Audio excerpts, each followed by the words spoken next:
tout cas, il n'y a pas une politique de soutien financier après la loi d'août 2000. Donc c'est toujours ça le nerf de la guerre, hein, c'est le financement des projets. Donc on peut tout à fait autoriser les télévisions à se porter candidates à une fréquence, et puis derrière ne pas leur donner les moyens, et du coup finalement ça revient à ne pas les autoriser tout court à exister.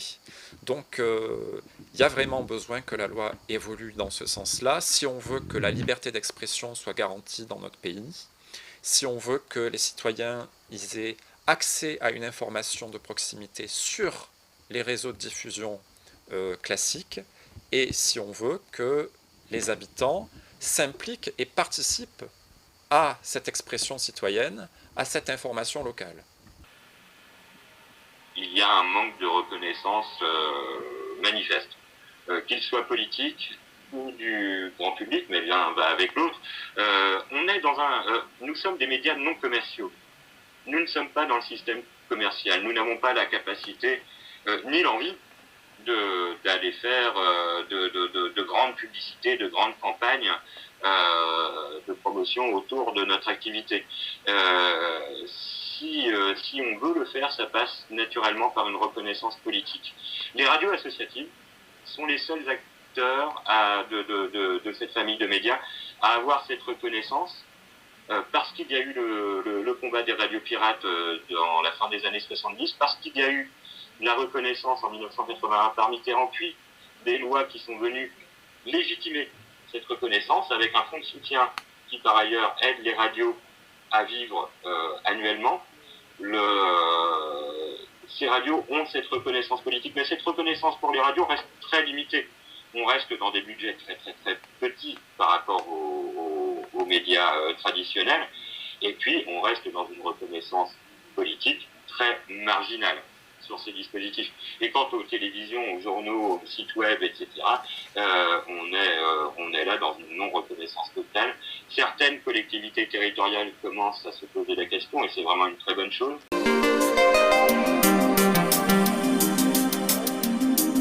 Les télévisions associatives sont en droit d'attendre une évolution de la loi 2000, c'est-à-dire que la loi de 2000, dite loi Trottmann, autorise les associations à se porter candidates à une fréquence hertzienne, mais ne leur donne pas les moyens financiers d'être diffuseurs. Et donc elles se retrouvent en quelque sorte en fausse concurrence avec des télévisions privées sur les mêmes fréquences.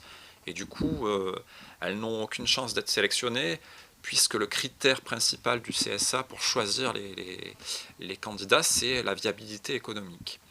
Donc la loi doit évoluer dans ce sens-là et proposer d'une part un fonds de soutien aux télévisions associatives, d'autre part ne plus les mettre en concurrence avec des télévisions privées dont les moyens sont incomparables avec les télévisions associatives.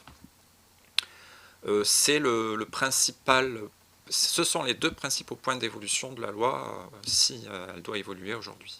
Il faut en attendre beaucoup, mais je crois que pour ça il faut le demander aussi, parce que comme je vous le disais, je ne pense pas que la reconnaissance de notre secteur soit quelque chose de très partagé, donc il faut absolument que nous soyons à l'initiative de la chose. Il faut absolument que tous nos acteurs se regroupent aujourd'hui pour faire passer le message citoyen des territoires qui ont besoin de s'organiser à l'heure du numérique. Donc que peuvent en attendre les télés ? Je ne sais pas en réalité. Par contre, ce que nous pourrions demander, ce que nous pouvons demander, ce que nous voulons, ce que nous voudrions, c'est effectivement cette reconnaissance qui aille vraiment vers la constitution d'un arc numérique citoyen dans les territoires, arc numérique dont les médias seront les acteurs, mais avec les autres acteurs citoyens, avec l'éducation populaire, avec l'économie sociale et solidaire, avec tous les acteurs des territoires, y compris les TPE, les PME, comme le disent certains. Il faut vraiment que ce numérique soit l'occasion, non pas de donner aux grands secteurs commerciaux de nouveaux champs d'activité pour faire plus de finances. Il faut absolument que le numérique soit un outil au service des territoires. Et les médias citoyens sont des outils au service du territoire.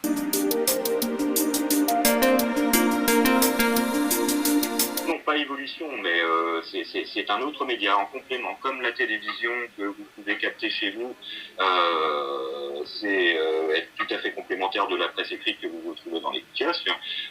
Nos télévisions associatives sont complètement complémentaires des radios associatives. Par contre, ce qui peut se faire, enfin, ce qui doit se faire, c'est que l'on donne la même,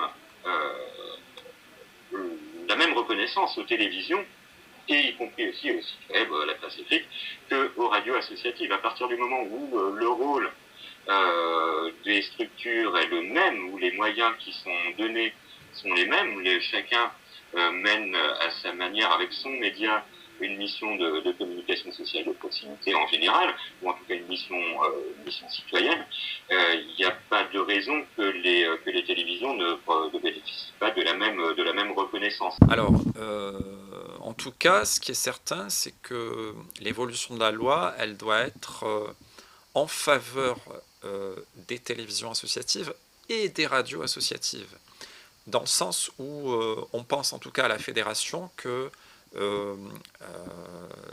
l'État doit mieux aider aussi les radios qui sont soutenues mais qui sont quand même dans une situation assez précaire.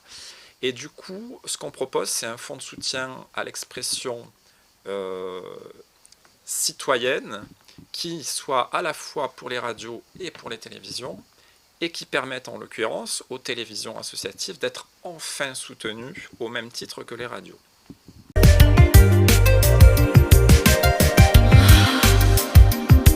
Aujourd'hui, on n'est plus dans les années 80 où on se débrouille avec son émetteur FM d'un côté, avec ses cassettes VHS de l'autre, à mettre dans les boîtes aux lettres pour faire une projection publique. Aujourd'hui, il y a le numérique, il y a le web 2.0. On est dans une époque où les radios essayent de faire de la vidéo, où la vidéo s'intéresse au son, où chacun essaye de faire de l'écrit. On est surtout à une époque où les médias doivent se rencontrer et doivent travailler leur complémentarité, y compris au niveau technique. C'est clair que, si vous voulez, aux opérateurs, aux éditeurs historiques que sont les radios et les télévisions associatives, aujourd'hui, on voit bien que d'autres médias apparaissent depuis, on va dire, une petite dizaine d'années, qui sont les web journaux, qui sont les web radios, qui sont en fait, les médias qui utilisent toutes les ressources possibles d'expression et qui les concentrent notamment sur le web. Et il y a évidemment une nouvelle forme de média qui est apparue, et une forme de média citoyen qui peut faire partie de ce grand projet de soutien aux médias associatifs en France.